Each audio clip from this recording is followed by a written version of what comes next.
तो एक और वीडियो में सभी का स्वागत है दोस्तों। और आज की वीडियो में है अपने पास एक बहुत ही बेहतरीन क्वालिटी का ऑडियो बोर्ड। और ये जो ऑडियो बोर्ड है ये अपना उज्जवल विश्वास कर गए स्टेज ऑडियो से। ठीक है, उस बंदे का ये प्रोडक्ट है, उसका ये हो गया था कॉपी। और ये काफ़ी पुराना मॉडल है।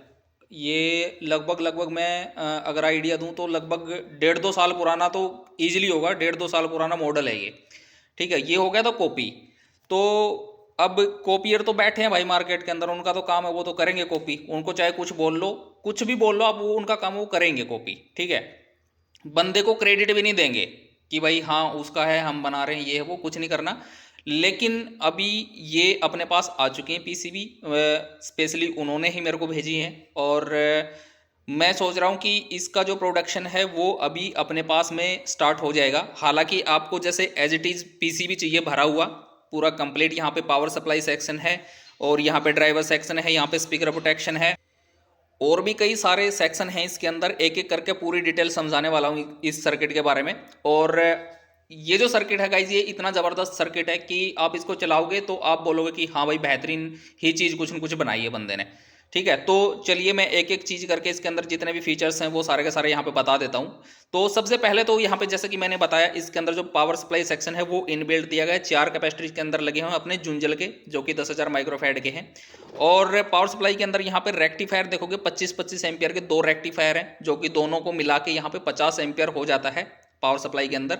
ठीक है, और इनपुट के लिए यहाँ पे थिम्बल दिए गए हैं, एक यहाँ पे ग्राउंड का यहाँ पे सेंटर में है। ठीक है, यहाँ पे तो ये इस तरीके से डिजाइन किया गया है। उसके बाद यहाँ पे एक छोटी सी सप्लाई आपको यहाँ पे दी गई है, जो कि 12-0-12 यहाँ पे लगा के हमने यहाँ से हम इसको आउटपुट ले सकते हैं इसका। ठीक है, पहली चीज़ तो ये होगी कि यहाँ से आउटपुट ले सकते हैं। दूसरी चीज़, ये जो सप्लाई यहाँ पे दी गई है ये स्पेशली यहाँ पे थर्मोस्टेट वगैरह जो फैन वगैरह होते हैं उनके लिए यहाँ पे दिया गया है। ठीक है, और जो थर्मोस्टेट हैं, थर्मोस्टेट यहाँ पे आप अपने हिसाब से सेट कर सकते हो कि भाई आपको कितनी डिग्री पे जो फैन है वो ऑन करने हैं। जैसे कई बार क्या होता है, बंदा घर के लिए यूज कर रहा है, ठीक है, तो उसमें क्या होता है कि वो तो कम वॉल्यूम पे ही चलाएगा, तो उसमें फैन ऑन रहेंगे तो जो फैन की आवाज़ है वो डिस्टर्ब करती है कम वॉल्यूम पे। तो उस चीज़ को कंट्रोल करने के लिए यहाँ पे जो फैन है वो ऑटोमेटिकली ऑन हो जाएंगे। जैसे ही हमारा जो बोर्ड है वो ओवर हीट करने लग जाएगा तो फैन ऑटोमेटिकली ऑन हो जाएंगे थर्मोस्टेट लगाने के बाद। ठीक है, तो ये हो गया इसका सेक्शन। उसके बाद यहाँ पे आप देखोगे तो ये जो सेक्शन है ये पूरा ड्राइवर सेक्शन है, यहाँ से यहाँ तक का। ठीक है, यहाँ से यहाँ तक का ये जो ड्राइवर सेक्शन है ये पूरा का पूरा डीसी सर्वो इसके अंदर इनबिल्ट किया गया है। ठीक है, डीसी सर्वो का मतलब आप लोगों को पता ही होगा, जो स्पीकर पे थोड़ी बहुत आउटपुट डीसी आती है बंद होने के बाद, या फिर चलाते हैं तब भी डीसी आती है, थोड़ी बहुत रहती है मिली वोल्ट के अंदर। तो अब वो मिली वोल्ट भी आपको नहीं देखने को मिलेगा स्पीकर की। स्पीकर का जो पॉइंट होता है, आउटपुट जो होती है मेन अपना एम्पलीफायर की, उस पर डीसी वोल्ट अगर आती है तो वो एक तरीके से गलत चीज़ होती है। लेकिन कुछ ही मिली वोल्ट के अंदर अगर आती है, जैसे मान लो 50 मिली वोल्ट के अंदर भी किसी एम्पलीफायर बोर्ड के अंदर रहती है, ठीक है, तो वो अच्छा बोर्ड माना जाता है। लेकिन 50 मिली वोल्ट से ऊपर रहती है डीसी तो वो बेकार बोर्ड होता है। तो इस तरीके से डिसाइड किया जाता है। लेकिन ये जो डीसी सर्वो होता है, डीसी सर्वो इनबिल्ट करने के बाद जो डीसी वोल्ट होती है स्पीकर के पॉइंट पे जो रहती है वो बिल्कुल जीरो हो जाती है। तो बहुत ही तगड़ी चीज़ हो जाती है वो। फिर उसके बाद यहीं जस्ट इसके नीचे यहाँ पे ये जो सेक्शन बना हुआ है गाइज, ये जो सेक्शन है ये एक्सएलआर इनपुट के लिए है, यानी कि बैलेंस इनपुट के लिए यहाँ पे ये जो सेक्शन है ये बनाया गया है। तो यहाँ पे इनपुट के लिए देख सकते हो 3 टर्मिनल दिए गए हैं, जो कि एक्सएलआर इनपुट यहाँ पे हो सकती है। अगर नॉर्मल इनपुट आपको देनी है तो नॉर्मल भी आप इसके अंदर दे सकते हो। उसके बाद यहाँ पे ये जो 3 पॉइंट दिए गए हैं ये हैं वॉल्यूम के लिए, वॉल्यूम कंट्रोल यहाँ पे अपना लग जाएगा। तो उसके बाद ये प्रॉपर तरीके से वर्क करेगा।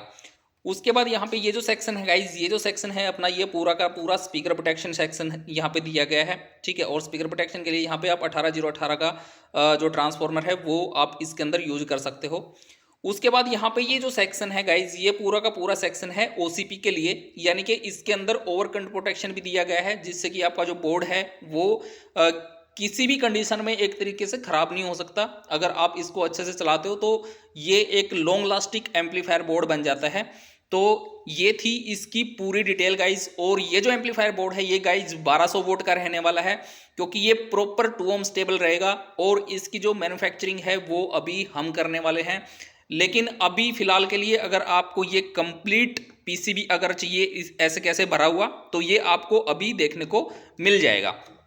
तो चोरों से बच के रहें और बढ़िया चीज़ खरीदें, बढ़िया चीज़ चलाएं। ठीक है, मैं तो यही आप लोगों को बोलना चाहूँगा, बाकी आप लोगों की मर्जी है। तो गाइज़ मिलेंगे नेक्स्ट वीडियो में, तब तक के लिए बाय बाय, टेक केयर।